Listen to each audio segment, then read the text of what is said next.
ভিডিওমিনিয়া বেরোসহ তো কুসুম ধারাবাহিকে কি করতে চলছে আজকে এই সম্পর্কে বলতে চলুন বিনা সময়কে ভিডিওটা শুরু করা যাক।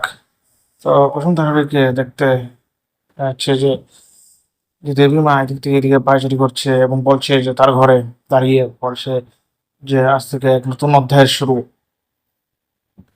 আজ থেকে এক নতুন দিন আর নতুন অধ্যায়ের শুরু। আর যেখানে কোনো অতিথির অধ্যায় বা অবস্থা থাকবেই না। ওইদিকে রাজ তাকে তাদের যে দেবীমা কথাগুলি বলছিল সে কথা শুনে অবাক এবং দেখতে থাকুন তার দিকে।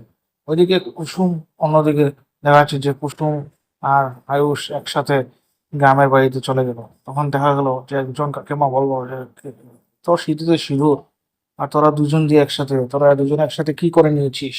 সেই উত্তরে কুসুম কি বলবে সেটাই দেখার মতো। অর্থাৎ কি বলবে তারা দুজনেই, স্বামী স্ত্রী এটাই তো বলবে। তখন আয়ুষও দেখে অবাক, কি বলছে কাকিমা। তারপর কুসুম আর আয়ুষ কি বলবে সেটাই দেখার মতো। নেক্সট এপিসোডে সেই কথাই নিয়ে আসবো আমি। ভিডিওটা যদি ভালো লাগে একটা লাইক শেয়ার আপনাদের ফ্রেন্ডের সাথে শেয়ার করে দেবেন এবং কমেন্ট করে জানাবেন ভিডিওটি কেমন হয়েছে। এবং যদি নতুন এসে থাকেন আমার চ্যানেলে তাহলে সাবস্ক্রাইব করে বেল আইকনটা প্রেস করে যাতে আমি নতুন কোনো ভিডিও ছাড়লে আপনাদের কাছে পৌঁছে যায়। ধন্যবাদ আপনাদের ভিডিওটি দেখার জন্য।